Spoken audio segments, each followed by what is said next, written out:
Sementes Podcast está no ar, não é verdade? Meu nome é Michele Dil e aqui ao meu lado... Cristina Soares. Ah, tá vendo? Muito bom. Vou fazer os agradecimentos iniciais. Você que quer ficar maravilhosa, belíssima, vá no estúdio 202. Peça para ser atendida pelo Ivan e Daniela Bi, respectivamente, cabelo e maquiagem. Exatamente. Por falar em cabelo, né, Michele? Também tem as tranças das charmosas, né? Exatamente. Porque que você faz pode fazer tratamento capilar. Sim, exatamente. Além de colocar tranças, tratamento capilar e por aí vai. E levantar a autoestima, tá? Sim. Ela é meio terapeuta também. Ela também é. A gente pilar é... Então, um cafezinho você toma. Bom. Deixa eu falar uma outra coisa pra você. Você que quer fazer o seu cast do Bom, aqui no Cast do Bom, porque é um podcast. Sim. Ah, vai. Deu. Deu branco aqui, mas tudo bem. Você que quer fazer o seu podcast se tornar realidade, venha no Cast do Bom, porque Sim. é bom mesmo. É verdade. Tá aí na tela, castdobom.com, eu acho que é, não é?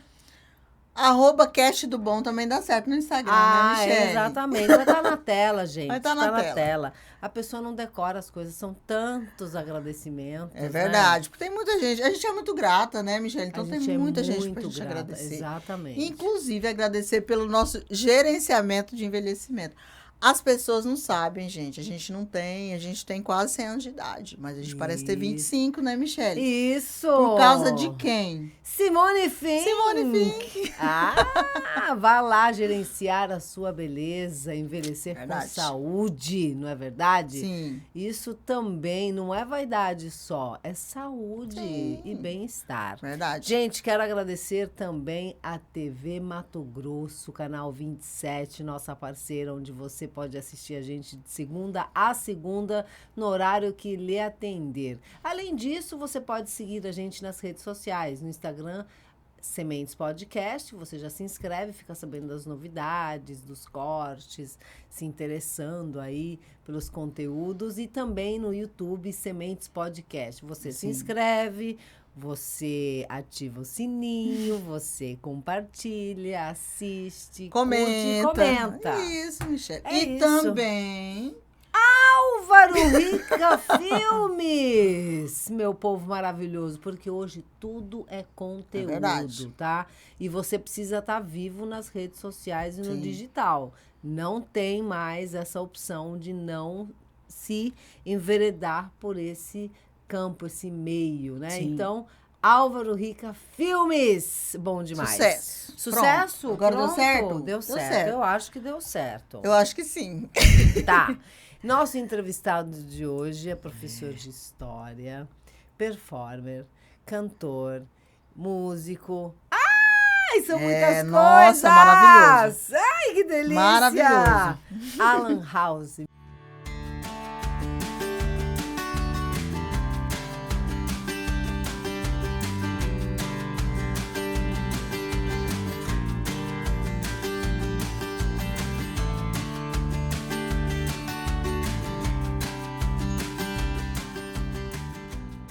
Muito obrigada pela sua presença aqui no Sementes Podcast, nessa terceira temporada, onde a gente pretende inspirar as pessoas com histórias de vida e semear, né? Semear conhecimento. Muito obrigada, Namastê.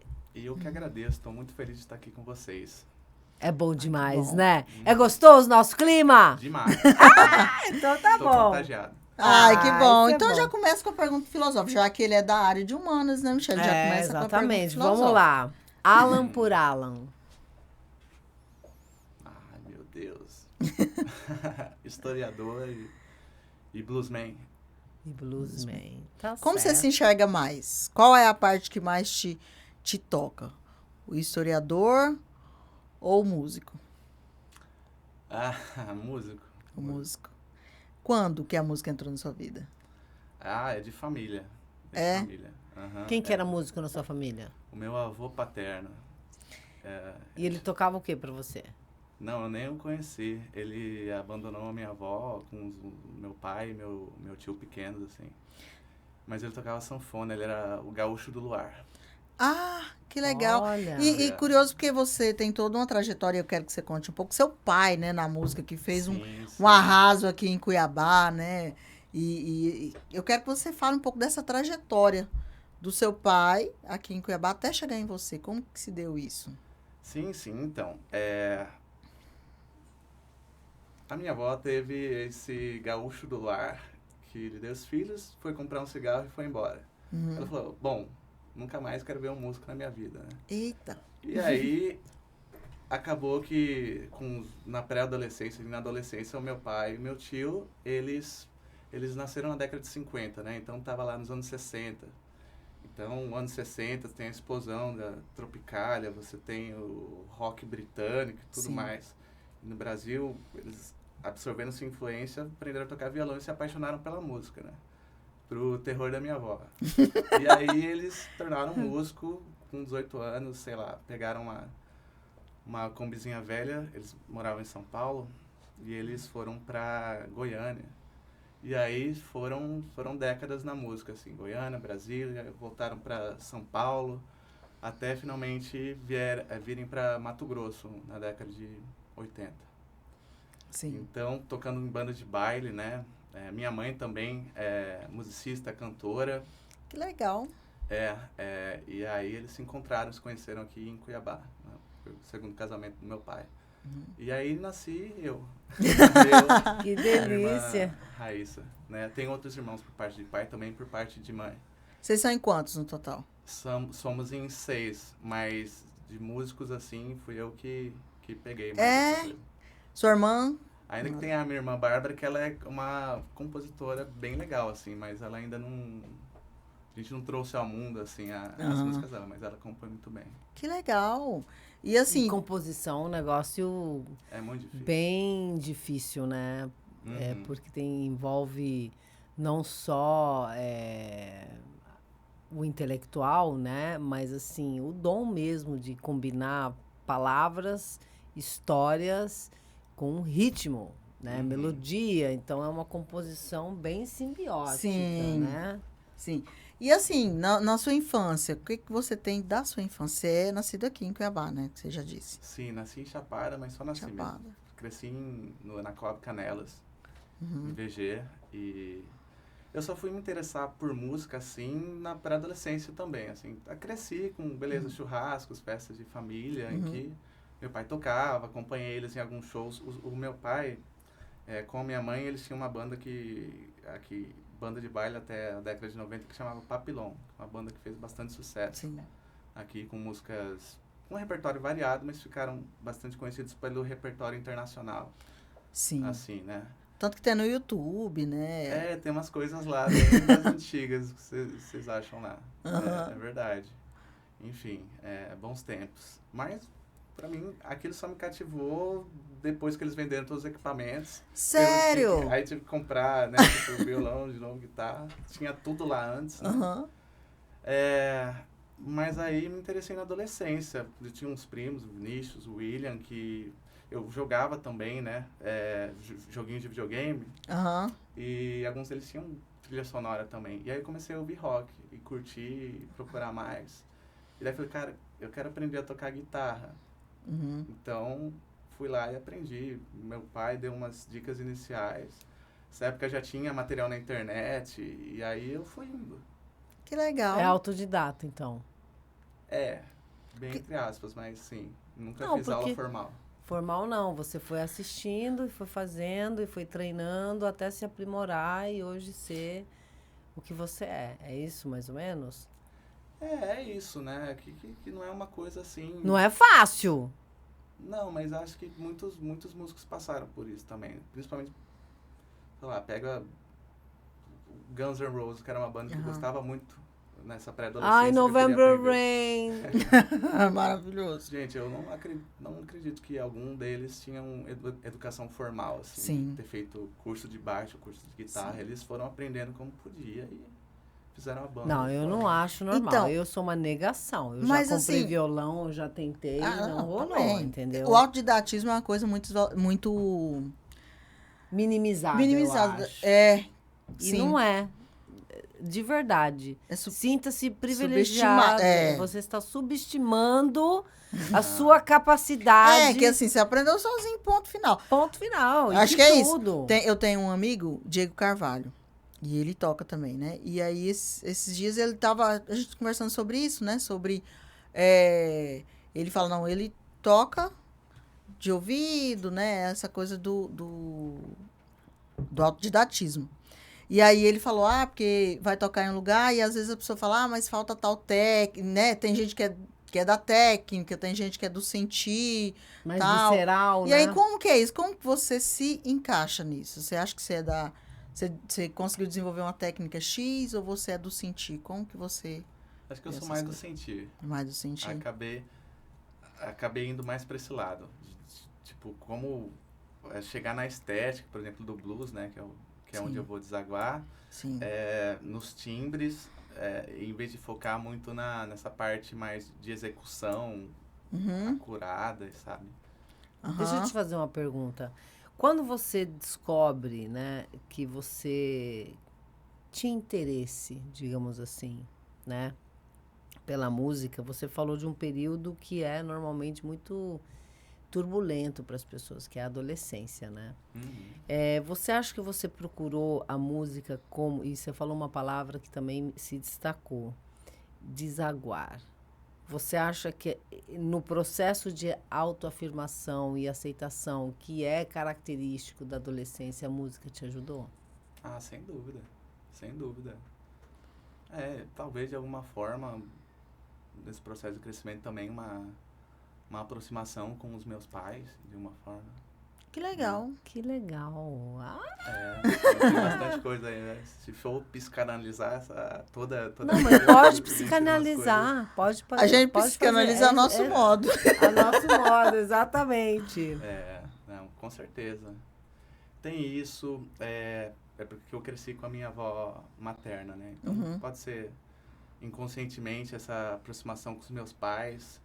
Tem o fato também, falando ainda em desaguar no blues, porque eu passei a adolescência tocando rock, né? E aí, que é bem exteriorizar ali sentimentos, né?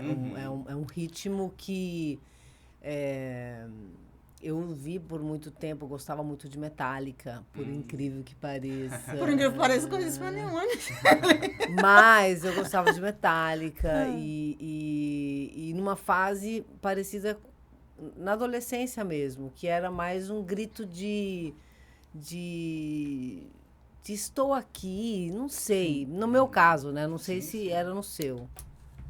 Não, sim, De presença, sabe? Sim, sim. Não, sim, com certeza. Não tenho dúvida. Acho que desde os anos 50 até...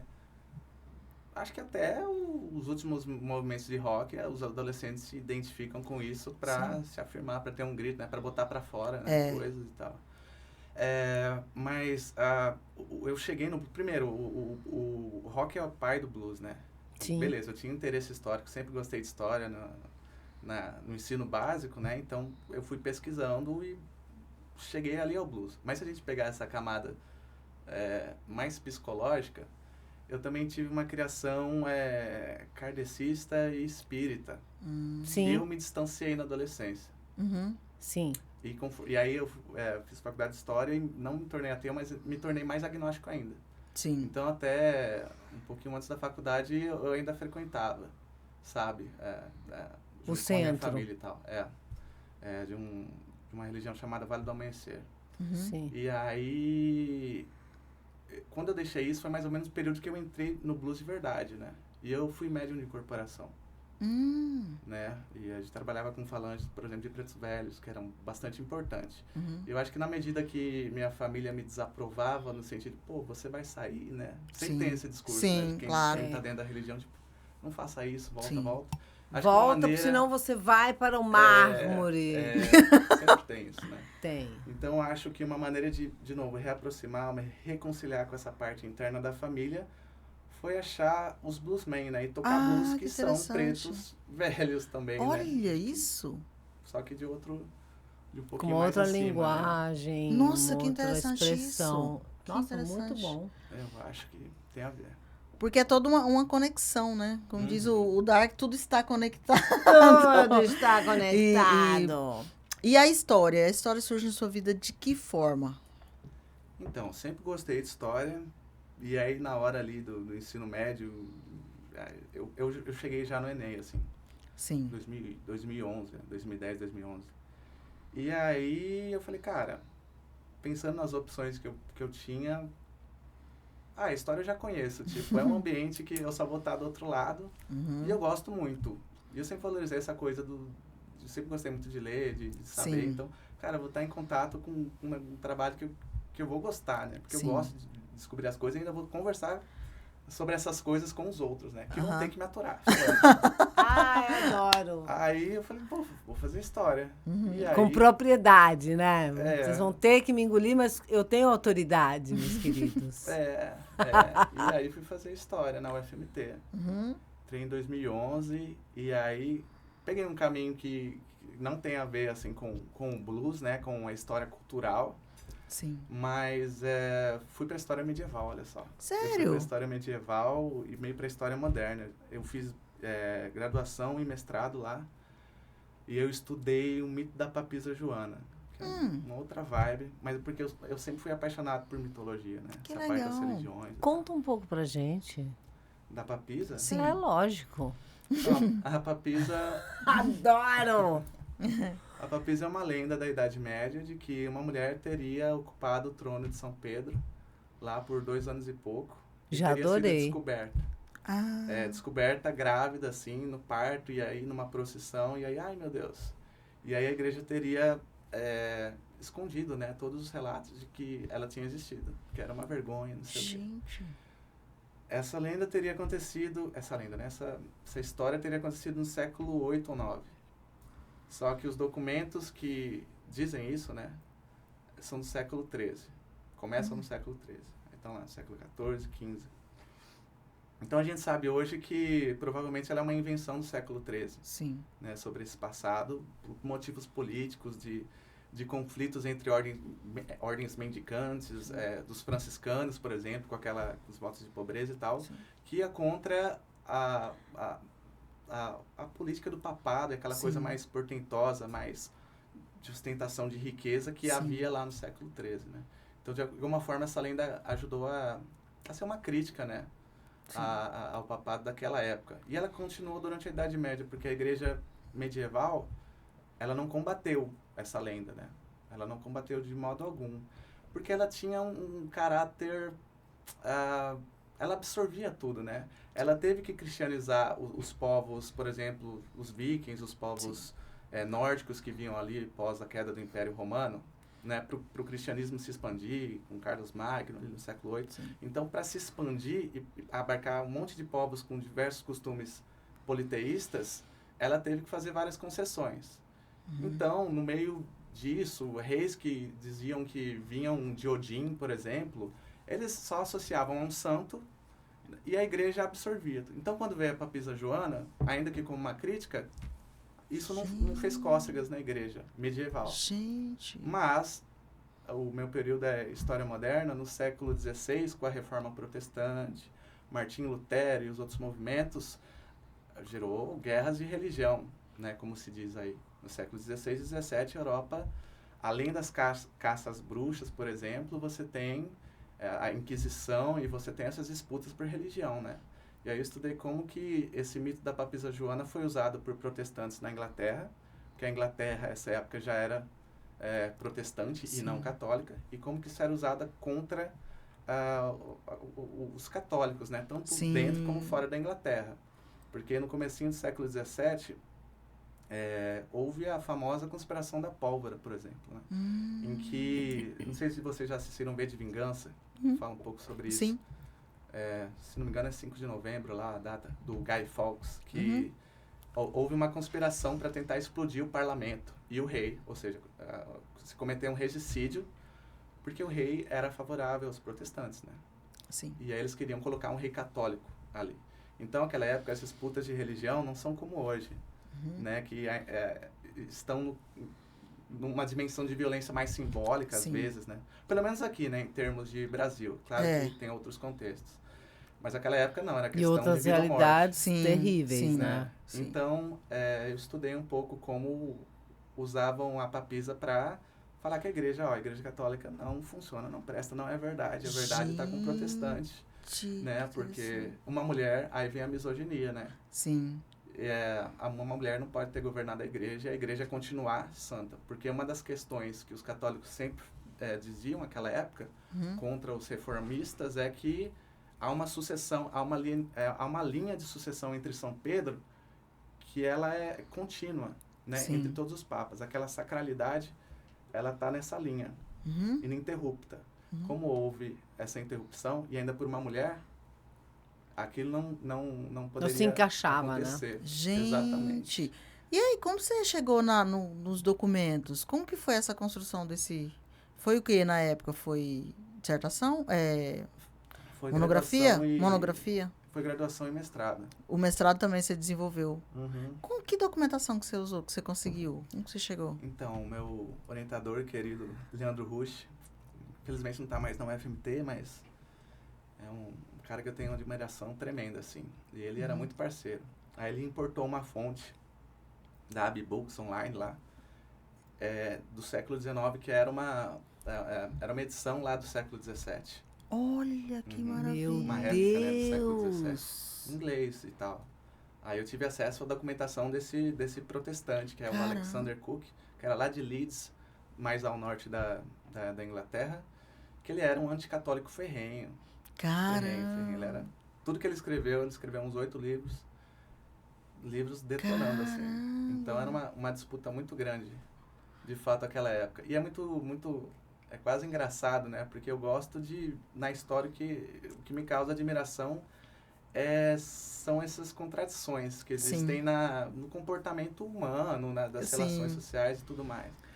E a grande contradição dessa época, e com a papisa, é que, enquanto eles acusavam a papisa por ser mulher, ter quebrado a sucessão dos papas lá na igreja, eles tinham uma mulher no trono da Inglaterra, que era a Rainha Elizabeth, a primeira.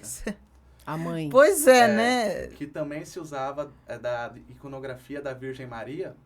Inclusive, o nome dela, o apelido dela era Virgin Queen, né? A Rainha Virgem. Então, ela usava-se fartamente da iconografia católica para se endeusar, né? A imagem política dela. Então, os católicos também Que falavam... contradição, né? Quem tem uma papisa é vocês. Que a rainha é uma papisa. Ave Gente, que Maria. contradição, que legal. E é muito bom você falar isso, Alan, porque você também é professor, você está na sala de aula, e às vezes o estudante, ele não tem noção do que um professor fez, saber, estudou né? para estar ali. E o governo também, às vezes, não tem essa noção, parece, né? Pelo menos é o que a gente pensa. Porque é entregue na mão da gente um livro que você tem que reproduzir, né? Então, assim, e existe todo um conhecimento do professor como pesquisador, né? Eu acho que é interessante você falar isso, porque acho que isso é muito inspirador pro estudante, sabe? Porque ele tem que te conhecer, eles vão assistir, viu? Os estudantes assistam esse episódio. Assistam. É muito importante porque eu acho que o estudante ele tem que te ver na sala de aula e ele pensar assim, não, para estar aqui, esse percurso não foi fácil. Então, assim, o historiador, ele é um detetive, né? Ele é aquela coisa do Sherlock Holmes, né? Ele é aquilo que você vai escavar. Então, para você conseguir falar uma coisa, hoje a gente tem a internet, Não que é é uma coisa raso, né, muito... amiga? Exatamente. A gente tem a internet hoje e tem uns tipos de conteúdo que eu não vou nem citar, que é muito complicado nesses últimos anos, porque eles têm uma autoridade, né? Tem os youtubers que tem uma autoridade que ele vai questionar o professor. Então, chega lá o Alan na sala de aula falando, né, sobre a história tal, dando a aula, e aí chega um que... mas eu vi um youtuber tal, o Lobão já participou de um canal como historiador, né? Lobão, gente, né? E aí chega, não, mas o Lobão falou que isso. Então, é muito importante porque você olha o caminho que você faz. E olha a riqueza para você chegar ali. Então, não é de detalhes e de conhecimento, né? Que é o que a Cris está falando. É uma trilha, uma construção para se chegar a excelência, né? Uhum. Eu queria que você fizesse um comparativo. O estudo que você fez, que você tem, obviamente que você domina, né? Para os dias atuais. As contradições. Bem polêmico. É polêmico! Polêmico. Bom, nesses estudos que eu fiz, eu estudei basicamente o conceito de mito, né? Eu usei o olhar de mitologia para entender a papisa nesse sentido. E aí, com os teóricos que eu utilizei, e eu estudei muitos teóricos de mitologia, assim, os mais importantes e tal, a minha concepção, primeiro, é que os mitos fazem parte da condição humana. Sim. Né? Nós somos fazedores, né? Criadores de histórias. Sim. Né? Essas histórias lidam com dimensões de mistério que a gente não tem condição Sim. cognitiva de processar, e essas histórias acabam condensando ou resumindo as coisas pra gente. Tanto para tornar a nossa vida um pouco mais leve, um pouco mais fácil, talvez, dar uma orientação prática de ação no mundo. Tem, às vezes, a dimensão também do sagrado. Sim. Né? Às vezes ela está um pouco camuflada, mas, no final das contas, sociologicamente falando, o sagrado é aquilo que... É aquela autoridade, né, que não pode ser... É um dogma. Sim. É aquela autoridade que tá não vai ser acima, questionado, né? Uhum. E que dita o que é certo e errado, né? O que é sagrado e profano e tudo mais. Sim. E sobre as contradições, os mitos estão aí, então, basicamente para resolver, no campo da retórica, as contradições que existem na sociedade, né? Sim. E é engraçado, eu não sei se vocês já ouviram falar, por exemplo, no Joseph Campbell, que é um mitólogo, que a galera fala muito dele hoje em dia. Ele era amigo do George Lucas, ele escreveu um livrinho lá, O Herói de Mil Faces, nos anos 50, e isso ajudou o George Lucas a escrever Guerra nas Estrelas.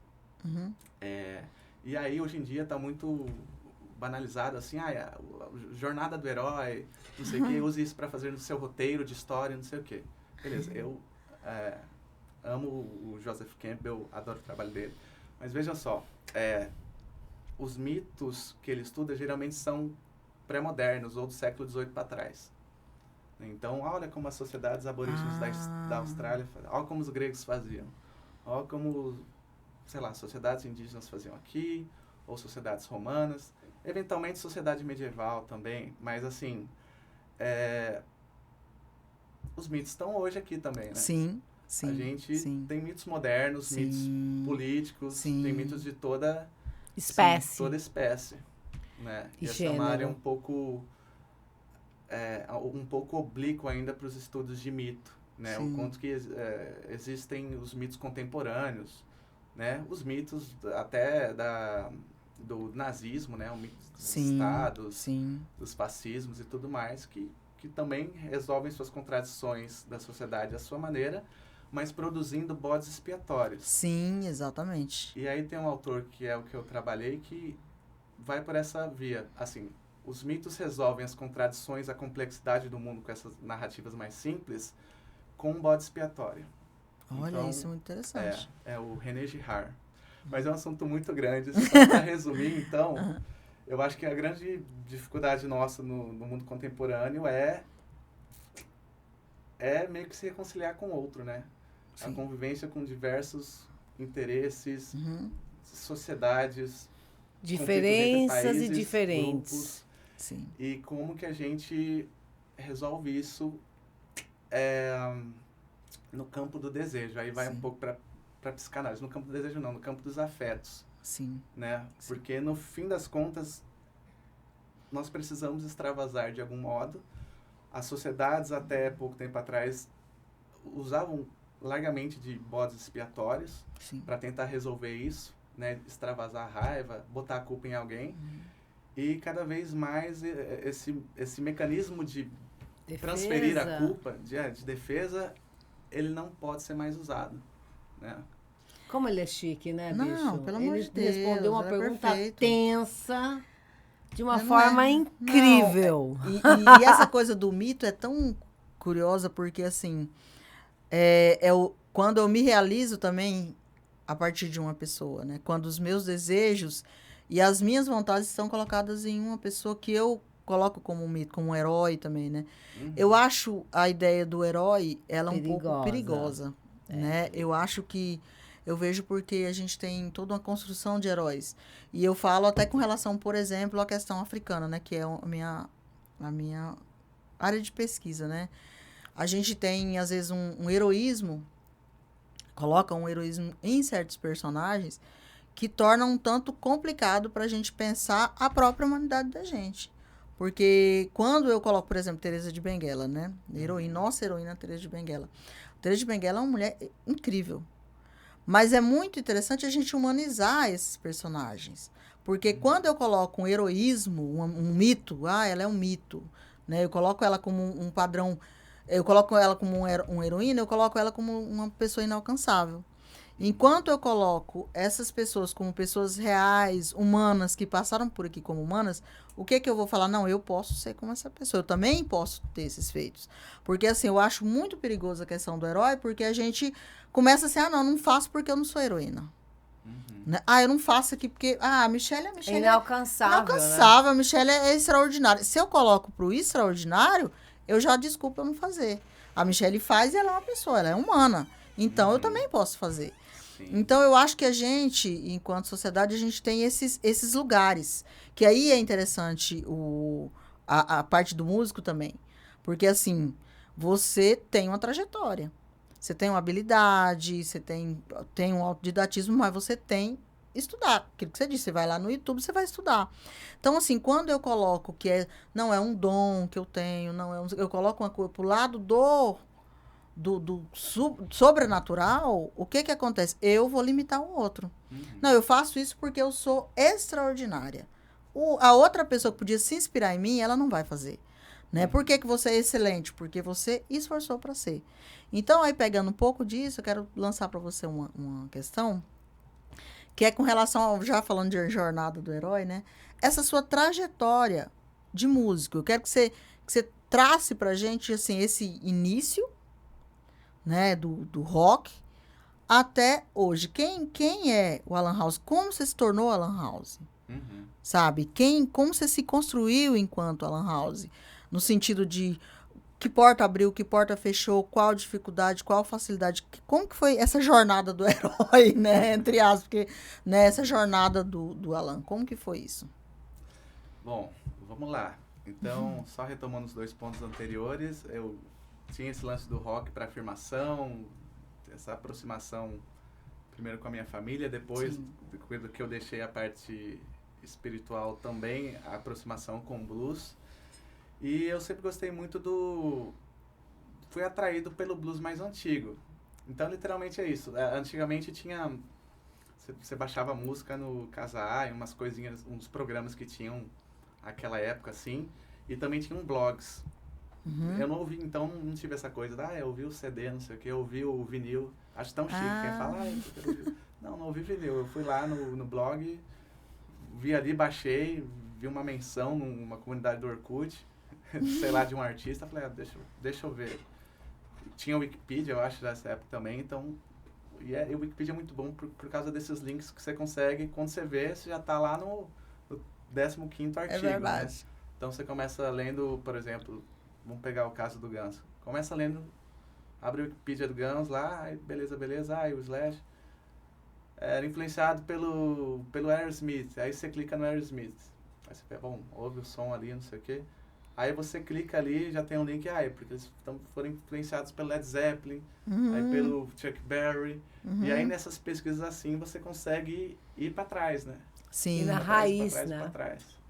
E aí eu detestava, assim, eu achava muito triste ter que aprender violão antes de aprender guitarra, que é uma coisa que as pessoas falam e falavam para mim, e eu acabei indo pro violão primeiro. Eu falava, ai meu Deus, não quero tocar violão, quero tocar guitarra. Né? Mas assim, depois que eu já estava aprendendo e aí conheci o blues rural, eu me apaixonei. E é um blues tocado com violão, com gravações da década de 20, 30. Você pode dar uma palhinha pra gente? Isso! Mas não esquece sua linha de raciocínio. Raciocínio. Vamos lá, vamos ouvir. Vamos lá. Som bem rural, bem cru. Ai, adoro, gente. A Era apresentação. tocado com slide, com essa... Ai, adoro, gente. E também tinha afinação aberta, né? Ou seja, não é a mesma afinação do violão e uma guitarra tradicional. Eles mudavam também. E aí tem influências africanas e tudo isso.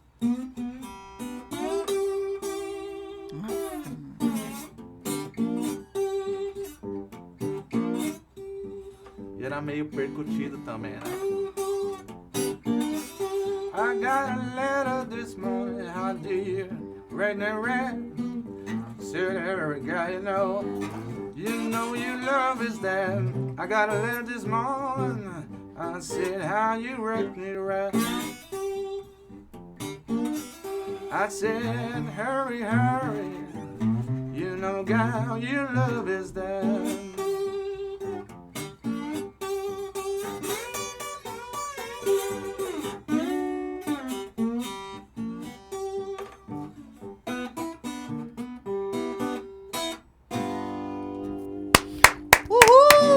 Cara, que incrível. Já pode ficar com o violão, porque a Incrível. trajetória do Puts. herói tem mais música. Nossa, que delícia, gente, que gostoso. Ah, obrigado, eu amo Nossa. esse tipo de som, sabe? Não, isso é som raiz, assim, nada contra com os haters de plantão, mas a música que a gente tem o desprazer de escutar hoje em dia, porque Tem para umas mim assim que é difícil. é difícil, entendeu? Uhum. Entendo, entendo que as pessoas gostem, ok, respeito, mas eu, na minha casa, não vou ouvir, entendeu? E é muito... Me recuso. E é muito E gostoso. quando a gente tem uma pessoa que faz esse resgate, é gostoso, mesmo que a gente não conheça a música. É gostoso de ouvir, é contagiante. E você tem uma lágrima, né, na voz. É muito algo lindo, assim é muito maravilhoso. lindo mesmo. Obrigado. Continue.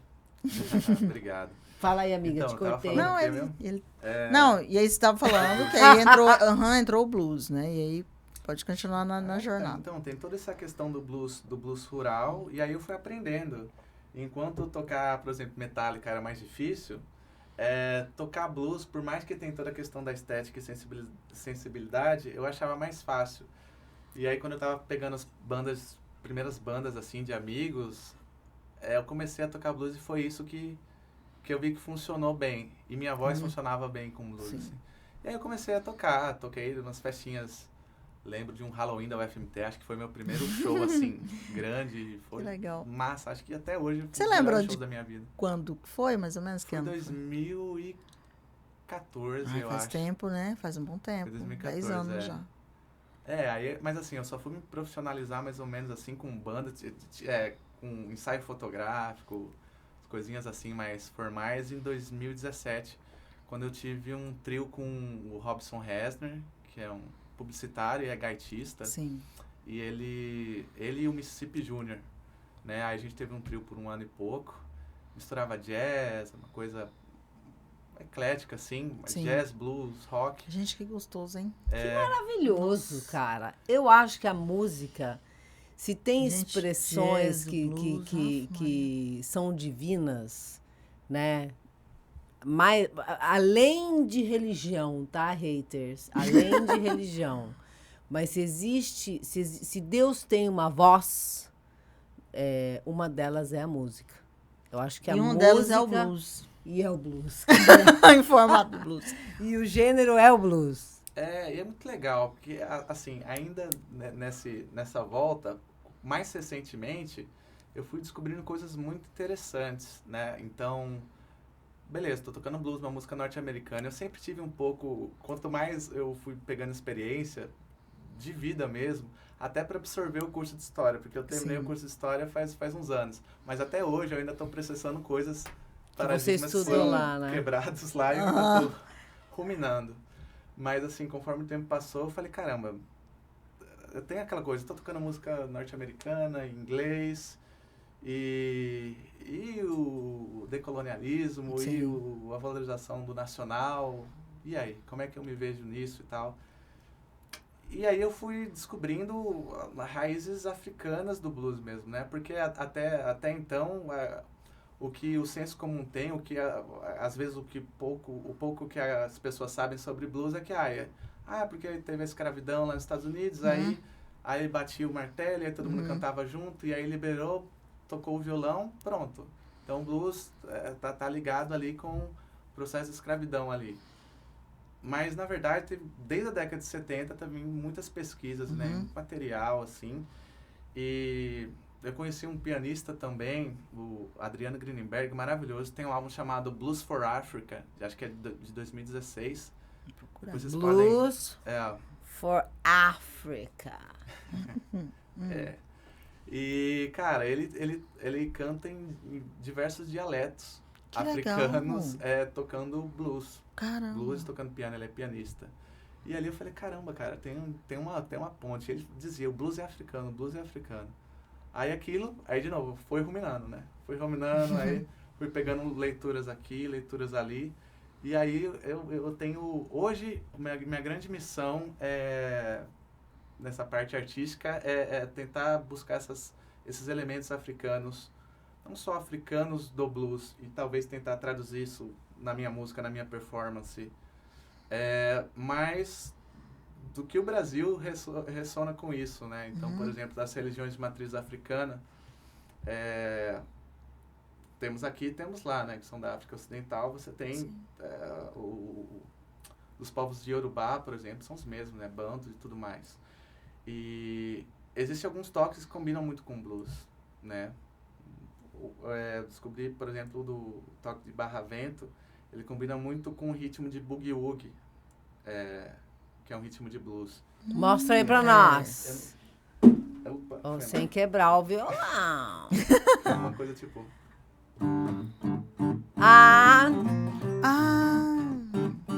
Eu já tô dançando, gente. Então, atualmente aí, né, eu tô com banda e a gente, pensando um pouco à frente, a minha obsessão musical é isso, é tentar construir essas pontes. Você já assistiu um filme chamado The Green Book? Já. Maravilhoso. Você não assistiu ainda, né? Não, amiga? não assisti, mas você vai ver. Vai Eu chegar esse já momento. falei pra você que esse não é incrível? É muito bom, é muito bom. Cara, Toda vez eu anoto. e ela não vê. Mas, gente, eu ando... Lida com tantas questões, amiga, de preconceito, de racismo, de homofobia, de superação, de crescimento, de dores. Nossa, é maravilhoso esse livro. Gente, 43, Ai, cadê? gente. Então, eu vou fazer minha pergunta. Dentro da música mesmo, de bandas, vamos falar de bandas. Que banda que você acha que é superestimada? E que banda que você acha que é subestimada? Ai, que pergunta difícil. Não é não. Não é não. Superestimada? Qualquer banda. Qualquer banda. Você fala, eu não acho sua isso tudo. opinião. Superestimada? Deixa eu pensar em umas bandas que... Gente... é muito difícil isso. É difícil, Não é né? não, não é não. Não, é porque tem aquela banda que todo mundo fala, nossa, é maravilhoso. E fala, cara, será que foi tudo isso? Tem melhor. Cara, então, é que pra mim envolve muito gosto pessoal. Mas Então é o seu gosto isso, pessoal, é o seu você. gosto É meu gosto pessoal. pessoal. É, não, seu lógico. Ah, tá. Pode ser que seja Então- mesmo maravilhoso, mas pra vocês falar, prefiro outras, nesse nível. Tá, cara, eu não curto, e me desculpem, mas eu não gosto de Red Hot. Tá, Superestimado. ótimo. Superestimado. Agora, Subestimado. subestimado. White Stripes. White Stripes. Muito bom. E que banda é essa? Porque realmente Agora é adorei o subestimada, White. porque eu nem conheço. É uma banda que acabou, inclusive. Mas é do Jack White. É aquela banda que era só um guitarrista, uma voz organiçada e uma baterista, mulher. Final da década de 90, foi até 2000 e pouco, sei lá, 2010. É que tem aquela música... Essa é White Stripes. E eles são muito Fez especiais Rock pro in blues. Rio, pode ser? Eu não lembro, não me recordo. Não me recordo também. Eu não sei se... Quem escutava muito era o Dan. White Stripes. Um grande amigo meu. Então, eu não conheço. Pois é, mas ele era um poço de sabedoria também, né? Gente, agora que show da Xuxa é esse? Se você achou dela difícil, a minha também não vai, não.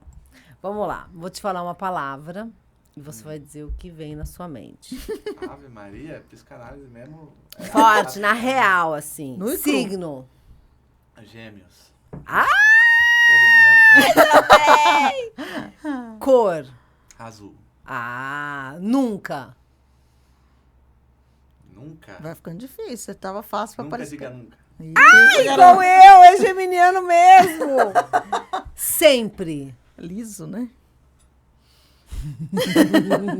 Sempre diga que nunca diga nunca. Aí, ó, tô falando. A mesma coisa que o meu irmão falou. Preconceito. Preconceito deve ser combatido de todas as formas. Conceito. Conceito? A vida é bela.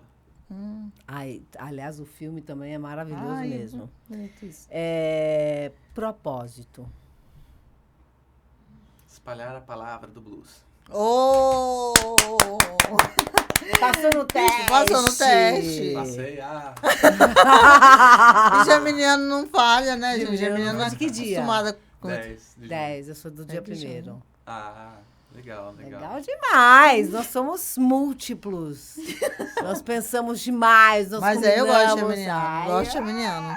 Você é de que signo? Leão. Leão. Leão, eu amo leão também. Fogo na bomba! Entendeu? Sim. Gente, eu quero te agradecer imensamente. Eu e a Cris, acredito que... Bom, pelo menos eu aprendi muito hoje. Não, gente. Tive uma aula. A gente aprendeu, a gente foi tocada, né? Pela música também. Pela música.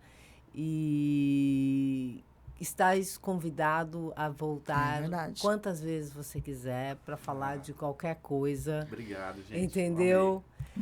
Que qualquer coisa que venha de você é cultura, é história, é maravilhoso. Muito tá? obrigado, E aí a gente pede para você encerrar, né, o programa com a música. Antes dos minhas dicas para os nossos telespectadores, aí ele fecha. Dê sua dica, isso. É o seguinte, você assiste a gente na TV Mato Grosso, canal 27, de segunda a segunda-feira.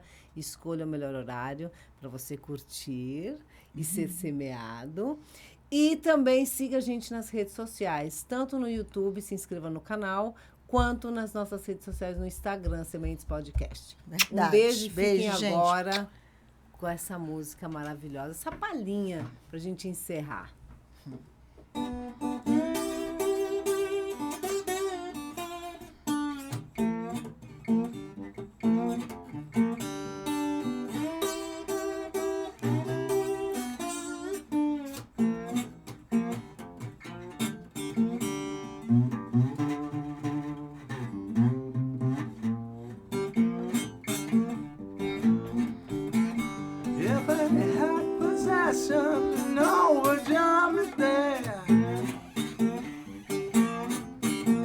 If I had possession, oh, would you be there? Boy, the women are loving, have no right to pray.